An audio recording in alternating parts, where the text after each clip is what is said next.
Ipinag-utos umano ni North Korean leader Kim Jong-un ang lalo pang pagpapaigting ng kanilang paghahanda para sa posibleng giyera.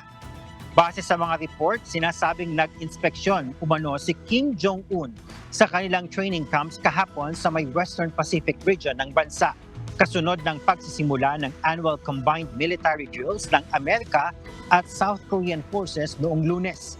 Sinasabing mas dumoble pa ang bilang ng mga nag-participate sa nasabing combined military drills ng US sa South Korea ngayong taon kumpara noong 2023.